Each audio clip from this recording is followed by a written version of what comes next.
On voit bien que, je veux dire, en gros, la philosophie de ces consultations citoyennes, c'est que pendant que les gens causent entre eux, ils ne nous emmerdent pas.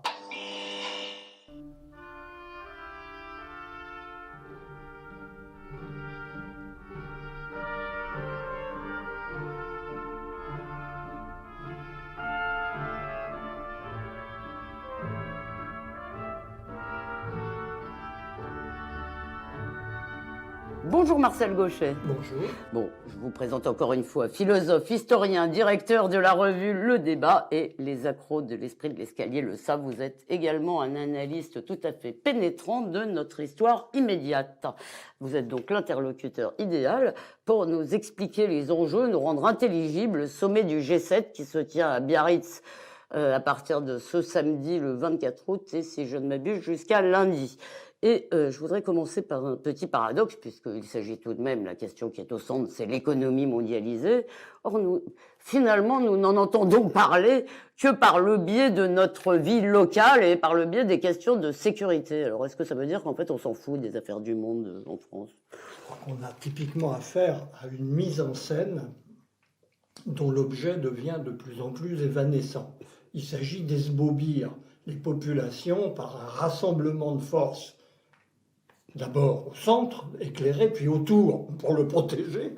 Oui. D'où l'évocation du dispositif de sécurité qui occupe le principal du dispositif. Mais on se demande effectivement à quoi ça sert. Parce qu'il y a un décalage de plus en plus grand entre l'objet théorique, c'est-à-dire la gestion de l'économie globalisée, et la scène effective. Au départ, n'oublions pas, ça vient de loin, de très loin même. 75, la première crise pétrolière, Giscard, en fait. C'est Giscard et Helmut Schmidt qui ont eu cette idée dans un contexte qui à l'époque était très clair. Il s'agissait en fait de raccrocher les wagons du monde occidental, en particulier avec les États-Unis, qui, depuis 1971 et la décision de décrocher le dollar et l'or, jouaient manifestement une carte tout à fait personnelle, tout à fait individuelle. L'intérêt national américain avant tout. Et à l'époque, rétablir la cohésion du bloc occidental était un sens. Ça a prétendu s'élargir, mais aujourd'hui, ces économies dites les plus développées, nous étant dedans à notre grand étonnement, c'est un élément d'information.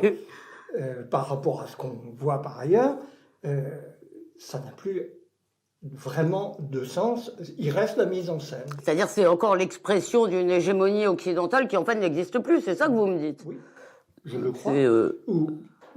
Et surtout d'une cohésion occidentale qui n'existe plus. Est-ce qu'il y a une vraie cohésion aujourd'hui entre les États-Unis et l'Europe?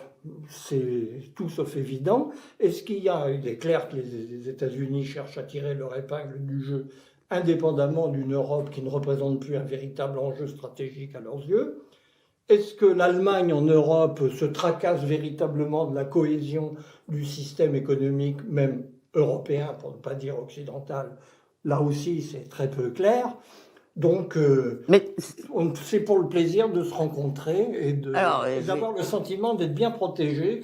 D'accord. Alors, j'essaye de plaider pour le diable, enfin, si je ne veux plus employer cette expression, mais tout de même, si vous voulez, l'idée d'essayer de régler un certain nombre de conflits plutôt par la discussion, par la compréhension de l'autre, disons par tout ce qui est au cœur du multilatéralisme, c'est peut-être pas plus mal, surtout si l'alternative, c'est de laisser les rapports de force jouer de façon brute.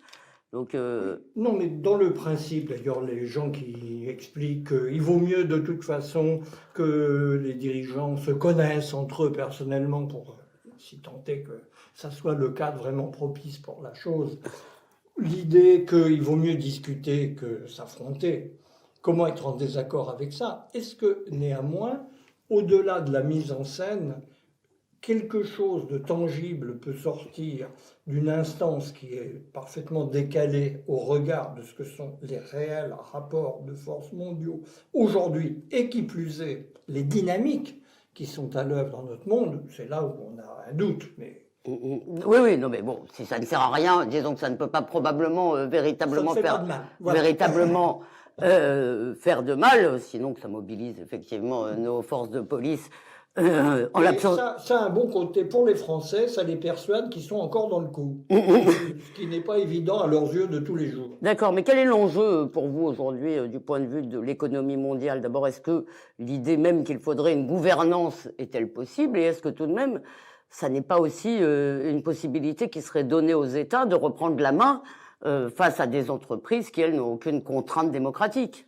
Oui, mais c'est là précisément où il y a une contradiction très forte entre un monde occidental qui globalement croit à la régulation automatique de la marche économique du monde et le reste du monde qui, pour de bonnes raisons, les Chinois évidemment en tête, a une autre philosophie de la chose où les rapports de puissance sont prioritaires. C'est là où il y a une vraie confrontation des visions de l'articulation entre politique et économie qui devrait être le centre de la discussion. Parce que encore faudrait-il que du côté occidental, cette volonté de reprise en main par les États du contrôle global de l'économie soit présente. Elle n'y est pas. D'accord, mais alors vous avez parlé des États-Unis. Les États-Unis ne jouent pas que le multilatéralisme, et même il le joue assez peu. Ça, c'est l'affaire du président Macron, comme vous le savez, comme nous l'entendons tambouriner tous les matins sur nos radios. Le président défend le bon multilatéralisme. Le président défend les bons sentiments, et il a raison. Voilà. Mais en même temps... D'accord, mais le président Trump donc vient évidemment se rend au G7, dont il avait quitté la porte de la dernière édition, je crois, en la claquant. Et à l'occasion de cette même édition, le président le nôtre, Emmanuel Macron, avait parlé d'un théâtre d'ombre et de connivence, et de conflits ou de divisions. Voilà. Donc il n'avait pas non plus une très bonne opinion, mais il n'empêche que le président Trump, lui, pendant ce temps-là, lui, je ne sais pas ce que vous pensez de sa politique vis-à-vis de la Chine, mais en tous les cas, elle se situe plutôt sur le terrain des rapports de force. Alors, qu'est-ce qu'il faut faire avec la Chine? Les États-Unis sont dans un moment charnière de leur histoire. Ils ont été à l'origine de la mondialisation telle qu'on la connaît, avec la conviction que le libre-échange, dans la conception qu'ils s'en font, jouait de toutes les manières à leur avantage. Et ils s'aperçoivent au bout du compte que ce n'est pas si clair qu'il y paraît. Donc, il y a une révision très flottante, très incertaine, dont Trump, avec sa politique erratique, en fait, est un bon témoignage, mais qui signifie effectivement qu'eux-mêmes sont dans une interrogation sérieuse sur l'articulation politique-économie du point de vue de ce que ça donne en termes de puissance. Il n'y a que les Européens qui, eux, continuent comme des braves à jouer multilatéralisme, multiculturalisme accessoirement, libre-échange, et tout va bien, et pour finir, si on s'entend tous, on en profitera. Ils sont manifestement perdants, mais ils n'en sont pas encore au moment de s'en apercevoir. C'est ça qu'il faudrait décrypter derrière un sommet comme celui-là. C'est le moment de rencontre où les principaux partenaires sont à l'extérieur. D'ailleurs, Macron a eu la bonne idée de rappeler que l'Inde, qui n'est pas encore effectivement une économie pleinement développée, il s'en faut de très loin, mais qui a une dynamique avec elle qui va l'amener très vite sur le devant de la scène, n'est pas là, ce qui n'a aucun sens. Donc, on est dans un moment très intéressant à déchiffrer, parce que c'est probablement un moment charnière qui signifie que la mondialisation telle qu'on l'a connue est derrière nous, et qu'on va voir autrement se dessiner le rapport politique-économie, les Européens étant les derniers à reconsidérer leur position là-dessus. Mais évidemment, c'est le phénomène chinois qui est au centre de l'attention, parce qu'eux ont une philosophie très claire. L'économie, c'est pas une fin en soi, c'est au service de la grandeur de la Chine et de la position de puissance qu'elle doit retrouver. Personne n'étant capable à ce jour de nous dire la manière dont ils conçoivent la primauté, la centralité, déjà c'est pas tout à fait la même chose, de la puissance chinoise dans le monde de demain. Mais ils obligent tout le monde à se redéfinir. D'accord, mais alors déjà il y a y compris en termes de gestion interne. Alors, pourquoi ? Parce qu'effectivement, ils ont une politique qui marche, alors que les nôtres patinent Oui, mais alors, considérablement. ils ont une politique qui marche d'abord parce que, comme vous l'avez remarqué, nous sommes d'une faiblesse totale, C'est certain. et aussi parce que, Mais ou alors après, je suis complètement manipulé par l'information, et aussi parce que les Chinois emploient dans la guerre économique des méthodes qui sont pas particulièrement fair-play et qui jouent avec le droit, en quelque sorte. oui, C'est ce qu'on les leur autres reproche. aussi. On leur reproche le transfert de technologie forcé. On leur reproche, alors, les Américains, vous avez raison, eux, ils ont l'extraterritorialité du droit, et nous, on n'a rien, donc. Voilà. Non, en somme. Et, oui, mais ce qui est étonnant, c'est que justement, toutes ces dernières années, dans le débat public, d'abord, on a pu peu à peu prononcer le mot protectionnisme sans se faire complètement incendier. Donc, Pas complètement, mais juste un peu. juste un peu. D'accord, la nuance est importante. Donc, est-ce que quelque chose est en train de changer aussi dans les élites européennes de ce point de vue-là? Je ne suis pas capable d'apprécier Oui. la réalité de ce changement, véritablement, mais je crois que la question est posée de façon telle, à niveau global, objectivement, parce que l'exception chinoise, soit ils sont loin, ils sont exotiques, on ne les comprend pas très bien, mais les Américains, eux, on les connaît bien, ils sont prêts, et c'est eux qui commandent, à nos yeux. Donc là, je pense que l'effet Trump, au-delà de la diabolisation immédiate, commence à avoir des effets importants, dans la mesure où on voit qu'il exprime une sensibilité qui n'est pas celle simplement des rednecks, du plouc américain de base, Oui. auquel il est trop facile de le ramener, mais qu'il a derrière lui une partie très significative des élites américaines. Et ça oblige évidemment les Européens, les élites européennes à reconsidérer leur position. Mais en même temps, l'Europe a à ce point renoncé à réfléchir et à faire autre chose que suivre, que je crois qu'il faudra beaucoup de temps pour que le réveil ait lieu. Mais d'abord, sérieusement. est-ce qu'il faut renoncer justement à cette belle idée du multilatéralisme, pardon? Est-ce que pour vous, le multilatéralisme n'a de sens que sur la base d'une appréciation réaliste des rapports de force et des rapports de puissance. C'est ce qui manque aujourd'hui. Et on comprend bien pourquoi les Européens, de manière générale, n'aiment pas cette redéfinition du multilatéralisme, parce que de toute façon, il y aura du multilatéralisme. C'est inévitable pour toute une série de raisons, ne serait-ce que techniques. Ils ne l'aiment pas parce que ça les met devant. Reconsidérer le multilatéralisme en termes de rapport de force et pas simplement de bons sentiments et de bonne volonté des partenaires, c'est obliger de mesurer leur marginalisation à l'échelle du monde. Donc, ce qui veut dire qu'en fait, les gens qui sont victimes des rapports de force n'aiment pas la philosophie des rapports de force. D'accord. Ce qui veut dire, vous voulez dire que de force, nous n'en avons point. Pas beaucoup. Nous en avons une considérable en termes de volume, de production et de richesse. C'est évident. Mais il y a un tel décalage dans les dynamiques qui sont à l'œuvre dans le monde, entre ce que représente l'Europe, moins de 7% de la population mondiale, mais toujours entre 22 et 25% de la richesse mondiale, mais c'est une part qui ne va cesser de décroître. Nous sommes sur une pente descendante, et c'est inévitable. D'accord, enfin pour l'instant, en tous les cas pour quelques années, peut-être décennies, l'Europe est aussi un marché dont personne ne peut se passer, ni l'Amérique, ni la Chine. En réalité. Oui, mais un marché ouvert qui ne pose pas de contrepartie à son accès. Oui. Ça s'appelle un terrain vague. Oui, c'est vrai. Non, mais là-dessus, je suis d'accord avec vous. Et vous ne croyez pas du tout à l'idée qu'en Europe, ça peut, au sein de l'Europe, ça va évoluer. De toute façon, les choses sont en train de changer. L'Allemagne n'est pas dans une très bonne phase. C'est peut-être aussi le moment un moment propice à l'idée d'une puissance européenne. Je ne suis pas capable de le dire. On peut se dire que ça fait longtemps que ça aurait dû germer dans les cervelles des gens qui nous dirigent. Ça n'a pas été le cas. L'Allemagne a un problème très particulier qui est un problème de culture qu'on comprend facilement, qui lui fait favoriser à la fois, d'un point de vue pratique, une défense intransigeante de ses intérêts nationaux, dans une vision défensive et non pas offensive. Il n'y a rien à leur reprocher de ce côté-là.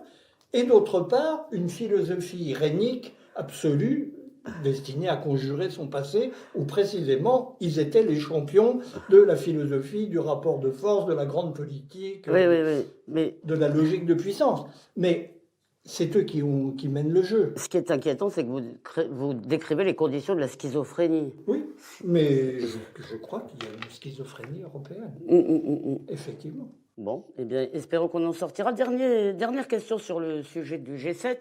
Le grand thème, je crois que c'est Emmanuel Macron en tant que hôte de ce sommet qu'il a choisi, c'est les inégalités dans le monde. Nous sommes contre, je suppose. Et j'ai vu vigoureusement contre. Alors l'inégalité, c'est une obsession française, évidemment. Et je lis en venant dans le métro, donc j'avoue la fraîcheur de cette information, je lis que l'Institut Montaigne publie un rapport de Julien Damon sur cette question des inégalités et il semblerait, alors je le lirai plus attentivement, que son étude va à l'encontre de l'idée selon laquelle les inégalités et la pauvreté explosent. Alors bon, il parle à l'échelle mondiale mais aussi à l'échelle française. Non, à l'échelle française, on sait que nous avons un système social extrêmement puissant qui est un amortisseur des inégalités phénoménales, sans équivalent dans le monde. C'est notre principale originalité. D'accord. Si on aime l'égalité, il faut venir s'installer en France. D'accord, mais c'est là qu'on résiste le mieux à l'inégalité. D'accord, mais les Français n'ont toujours pas l'air satisfaits de l'égalité que ça leur garantit.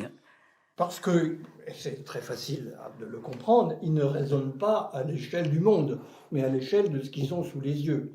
Notre système social comprime la dynamique inégalitaire qui est à l'œuvre partout dans le monde, ou d'une autre façon, la dissimule en la laissant filer sur d'autres terrains, comme les inégalités territoriales, qui elles se creusent. Oui. Les inégalités, on les mesure en termes de revenus.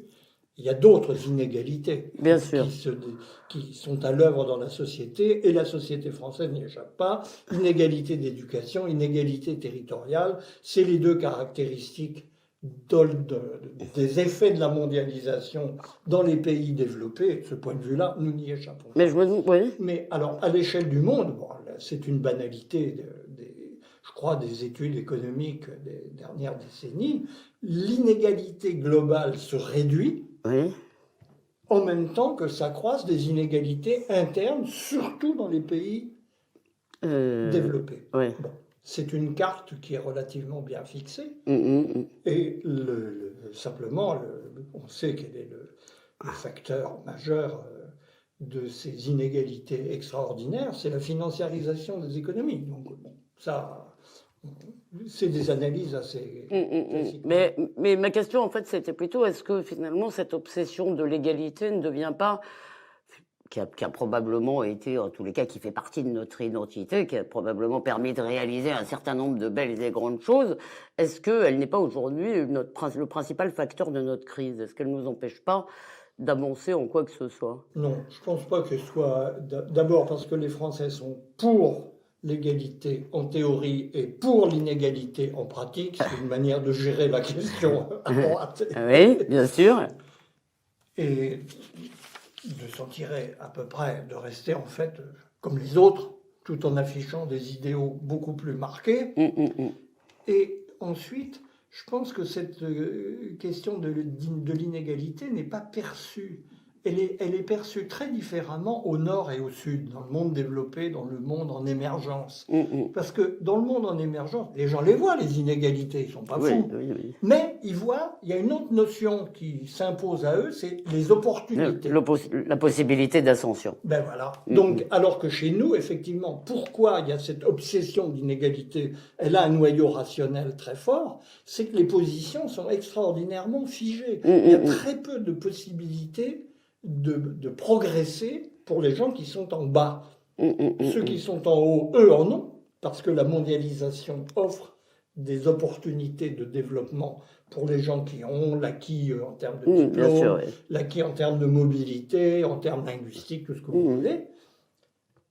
Dans nos sociétés, on a même pu parler, à propos des États-Unis, c'est impressionnant comme notion, d'un phénomène de castification. C'est-à-dire la tranche la mieux éduquée, la mieux logée dans les mécanismes économiques, constitue une véritable caste qui tend à se fermer sur elle-même par un phénomène paradoxal très intéressant, qui est l'égalité entre les sexes. Parce qu'avant, ben oui, parce que l'égalité entre les sexes a un effet majeur sur le système matrimonial, c'est que les gens se marient à égalité. D'accord, ça y est, j'ai compris, d'accord. Et du coup, Et donc, il y a plus l'effet d'endogamie s'accroît de façon démesurée. Il est au carré, en quelque sorte. Oui. Et c'est ce qui se passe, effectivement, qui fait parler d'une société de caste à propos des États-Unis, ce qui est étonnant. Oui. Du coup, la notion d'opportunité, qui était le grand remède à l'inégalité, c'était une façon d'ailleurs de gérer des inégalités, mais dans un sens ascensionnel pour une grande partie des acteurs, ce qui atténuait le problème. Cette possibilité n'existant plus, il est normal que la question de l'inégalité de départ revienne en force. Et du coup aussi la question de l'égalité d'échange, donc de l'égalité d'éducation. Vous avez parlé au passage, allez, ce sera cette fois-ci ma dernière question là-dessus, vous avez parlé au passage, en quelque sorte, de la Constitution, de ce que Lach, comment s'appelait, Reich, le sociologue du travail, etc., avait appelé l'hyperclasse, les manipulateurs de signes, enfin bon, ces gens qui profitent effectivement de la mondialisation. Mais le sentiment qu'ont beaucoup de gens aujourd'hui, justement, notamment les contestataires, ceux qui tiennent sommet, je ne sais plus où, à Irun, je crois. À Hendaye, à Irun, voilà, à la frontière. Il faut être eux, alors bon, ils sont peut-être naïfs, on peut leur reprocher toutes sortes de choses, y compris la violence, mais en gros, le sentiment qu'ils expriment, c'est que on est face effectivement à une hyperclasse qui a réussi à gérer le système économique mondial à son profit, et qu'il n'y aura jamais moyen de les déloger, que les États n'y arriveront jamais. Donc, enfin, de les déloger, disons, de les faire œuvrer au bien commun. Est-ce que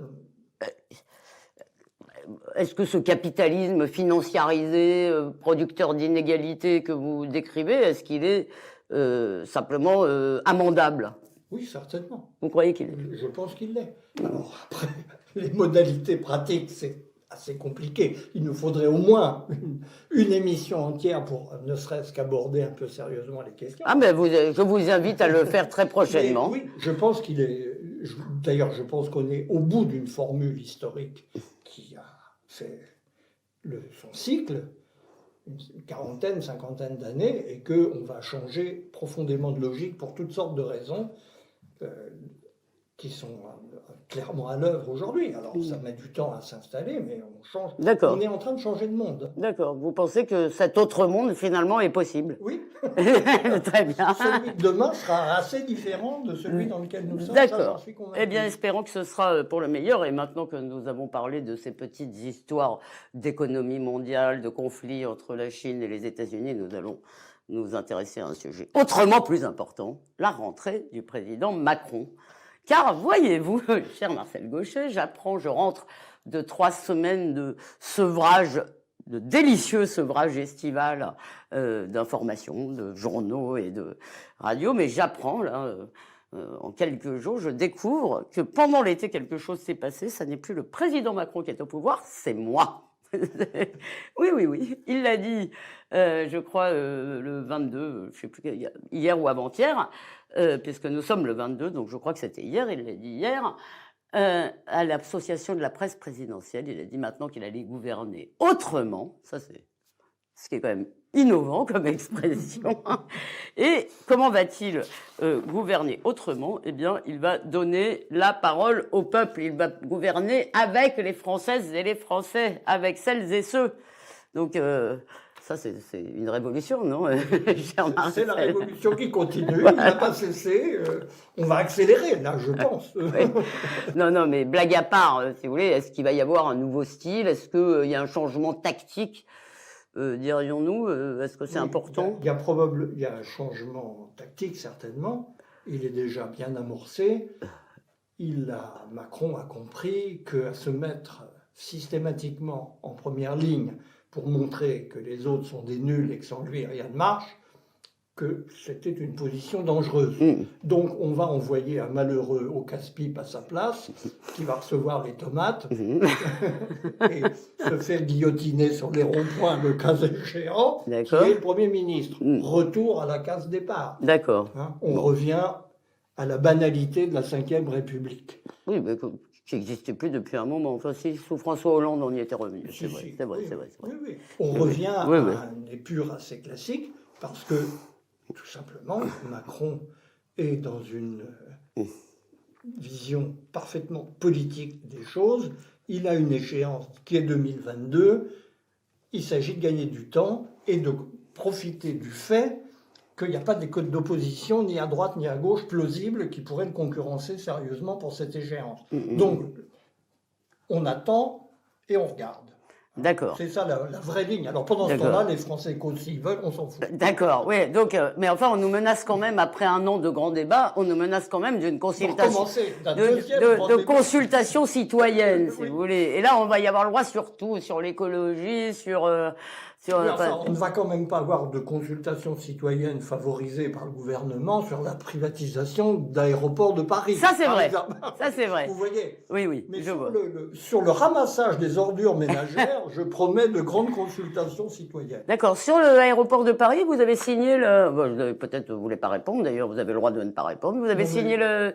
Bon, vous ne signez pas de pétition, je vous connais. Mais sinon, vous êtes favorable à ce que le gouvernement se prenne...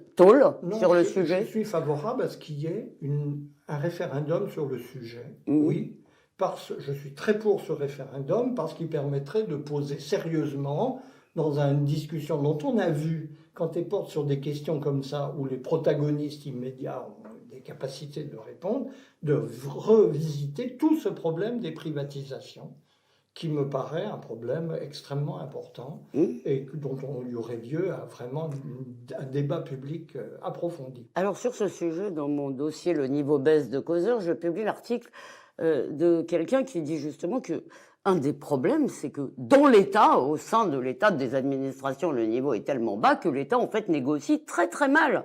C'est-à-dire que, par exemple, Toulouse, qui est évidemment le grand cas qu'on connaît, je découvre en lisant cet article que la société, le consortium chinois auquel il a été vendu, leur raison sociale, c'était une société de domiciliation. C'est-à-dire, donc on signe n'importe quoi, il n'y a pas de clause de revoyure, donc est-ce que c'est ça le problème? Ou est-ce que c'est le principe même de vendre des aéroports qui vous choque? C'est un étage, c'est une problématique à étage. Est-il bon de les vendre?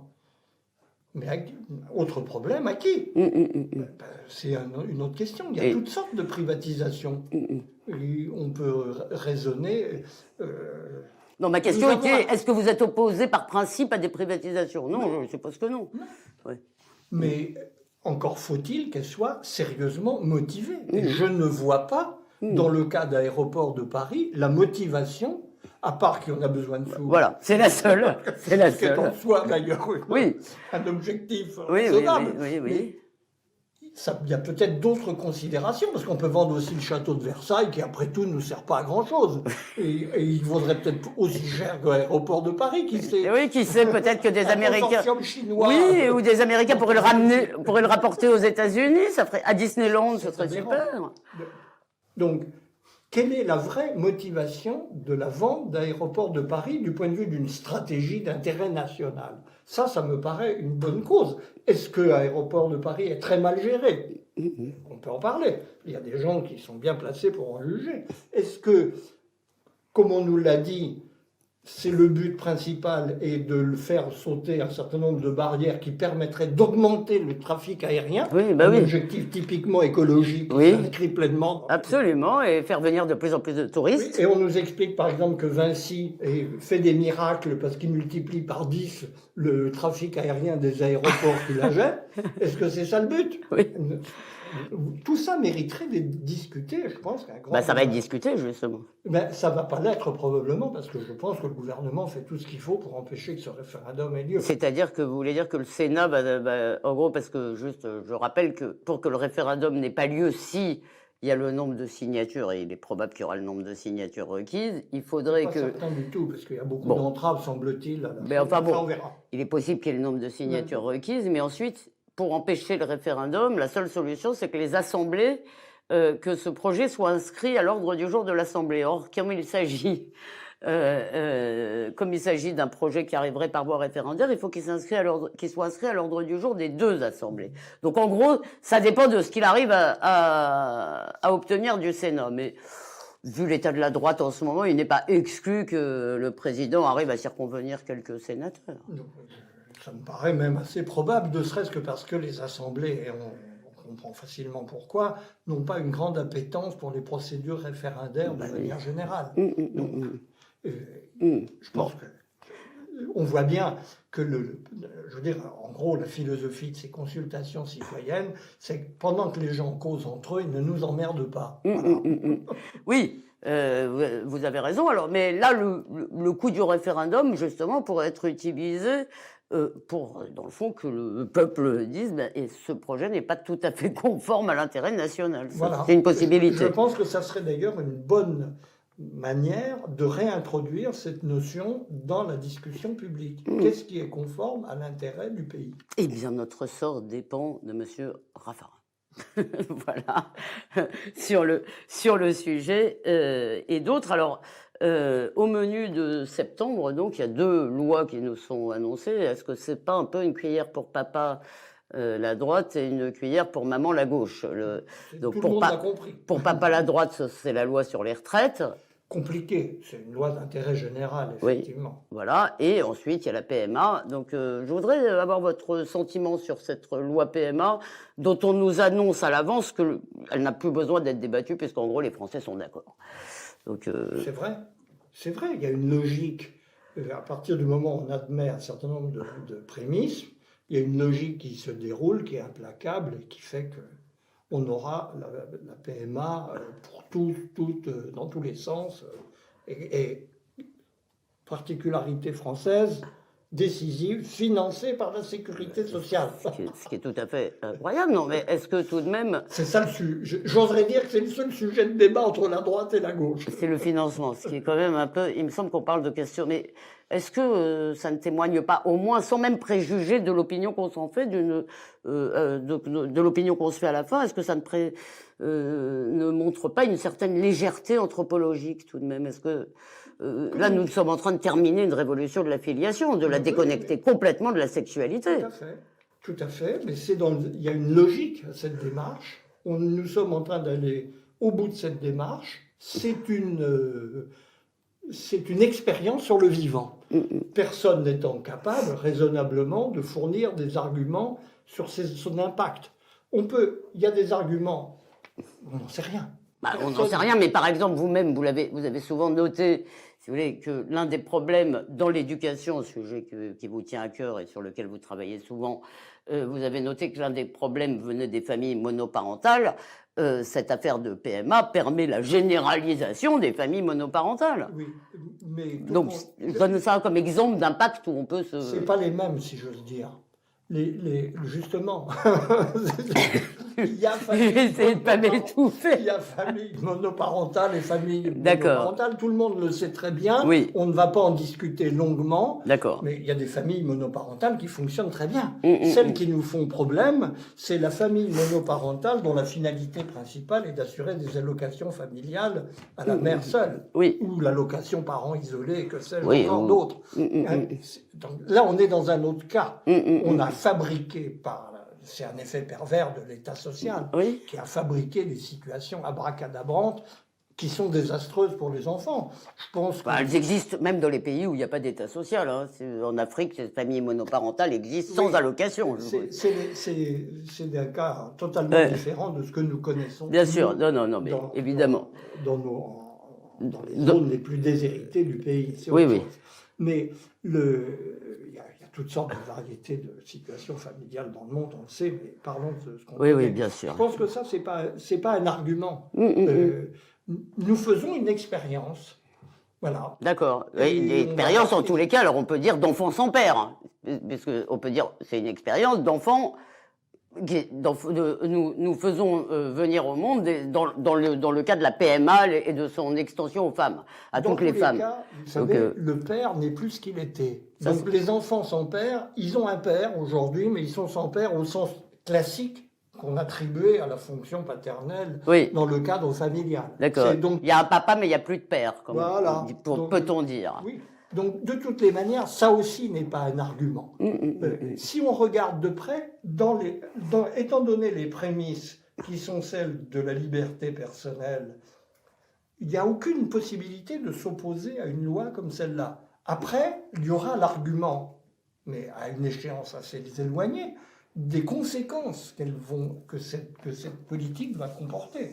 Mais d'ici là... Je ne comprends pas pourquoi vous dites qu'il n'y a aucune possibilité de s'y opposer, puisque précisément, ça fait longtemps que vous-même critiquez l'idée de ces droits qui seraient une créance illimitée. C'est une critique, oui. Mais je ne renie rien de cette critique, ouais. Bien au contraire, mais dans le cas précis,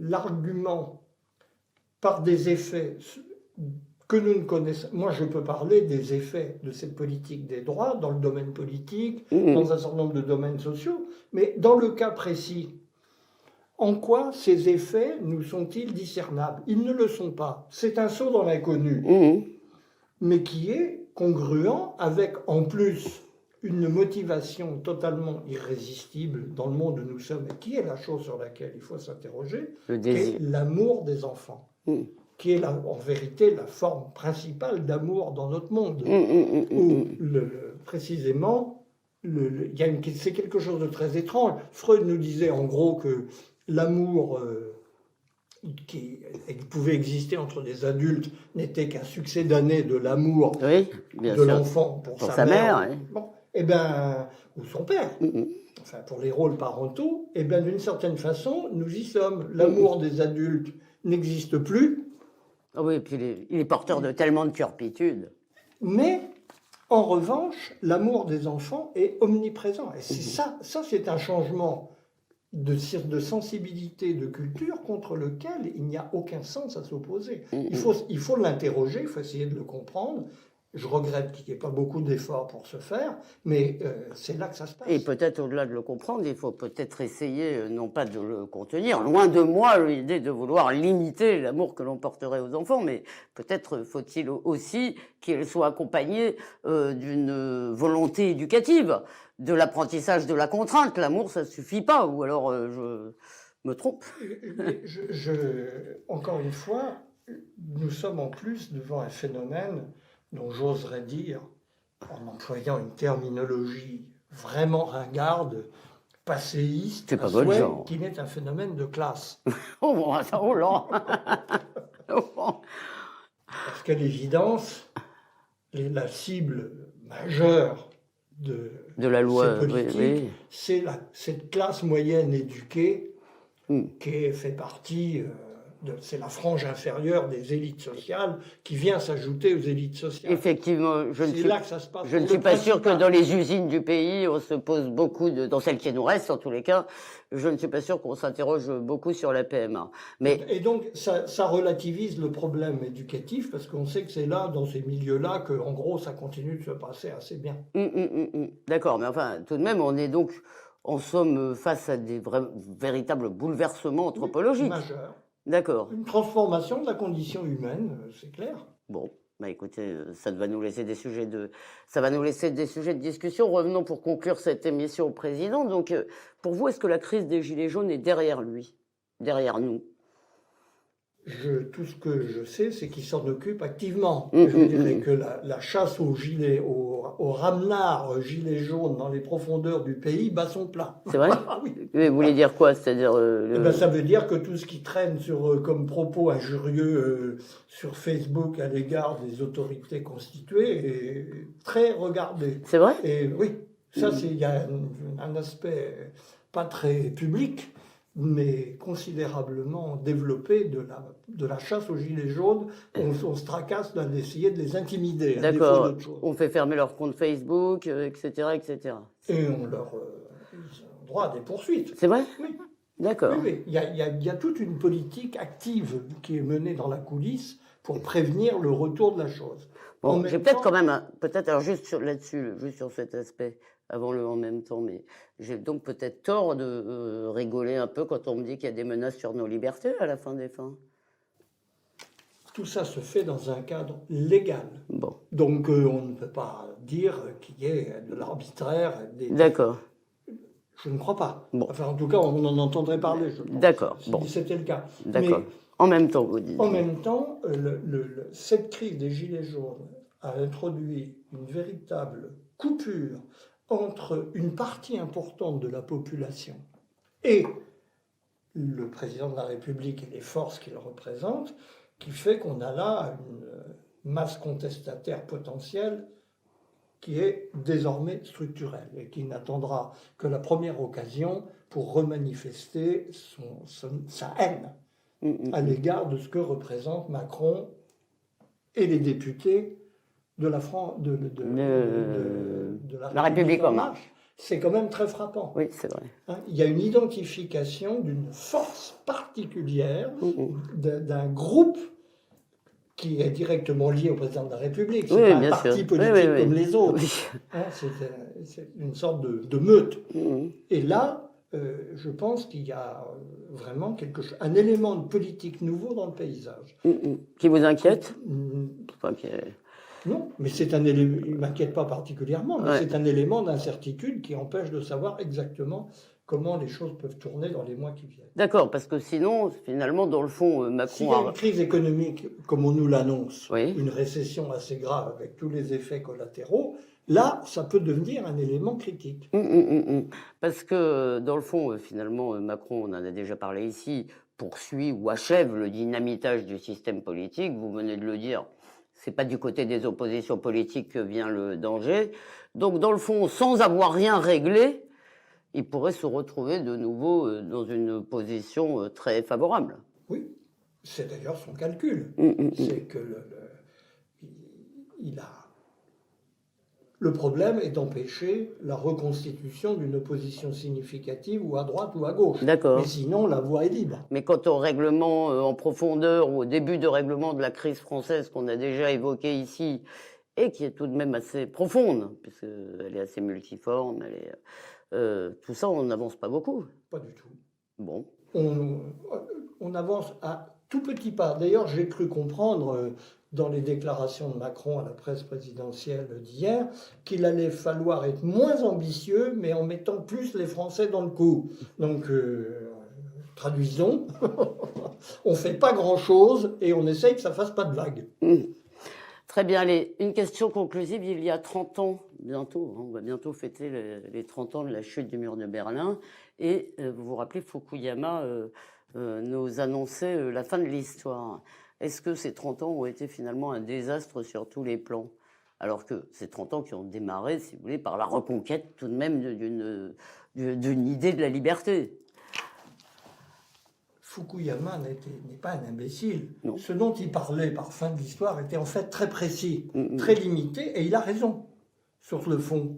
Il parle, mais l'expression est trop ambitieuse. Il voulait dire simplement que les principes de la démocratie libérale et de l'économie de marché de l'autre, il n'y avait pas d'alternative susceptible de les prendre leur relève. Et ça se vérifie. C'est vrai. Puisque même les Chinois, d'ailleurs, n'ont pas adopté la démocratie libérale, mais ils ont très bien adopté l'économie de marché. C'est compliqué. Ils ont adopté un système politique qui marche à l'opinion, à leur façon. C'est très compliqué l'exemple chinois. Évidemment, c'est une dictature, mais ce n'est pas une dictature stupide qui se contente de régner par la force. C'est une dictature qui règne par le nationalisme. C'est vrai. Et ça, comme facteur d'adhésion, c'est énorme. 2, c'est une dictature d'opinion, si j'ose dire, dont le Xi Jinping est un artiste, manifestement. Bon, donc non, mais je vois ce que vous dites quand vous dites qu'il ne s'est pas trompé. Mais il n'avait pas dit que ça serait la joie et la bonne humeur finale pour le genre humain jusqu'à la fin des temps. Ni, comme on disait Hegel, l'État... Parce que qu'est-ce qu'on fait une fois qu'on a la démocratie libérale et le capitalisme? C'est pas nécessairement l'avenir radieux qui se matérialise. Et c'est plutôt un avenir sinistre. Voilà. Et voilà, donc, mais ce que je veux dire, c'est que pendant très longtemps, finalement, l'Europe a vécu, enfin pendant au moins 50 ans, 70, non 50, elle a vécu dans cette idée de reconquérir sa liberté pour la partie de l'Europe qui... Elle l'a reconquise. Et elle l'a reconquise. Elle l'a reconquise. Et Bah, c'est pas si bien que ça, alors, la liberté. Alors, je pense que l'appréciation à l'est et à l'ouest du continent est très différente. Malgré tout, à l'est du continent, je pense que l'appréciation de la situation est beaucoup plus positive qu'elle ne l'est à l'ouest. D'accord. Mais, en effet, on peut avoir... ce qui est en train de se passer, en vérité, depuis la chute du mur, c'est l'agonie du messianisme politique. C'est que, justement, nous étions tendus vers un avenir qui était supposé apporter la solution à tous nos problèmes. La solution à tous nos problèmes n'est pas dans la démocratie libérale et l'économie de marché. Si vous avez des problèmes, aurait dit Churchill, achetez un chien. Bon, eh bien écoutez, ce sera une excellente conclusion pour cette discussion. Merci beaucoup Marcel Gauchet, je suis ravie de reprendre cette année avec vous sur Rock'n'Roll et à très bientôt.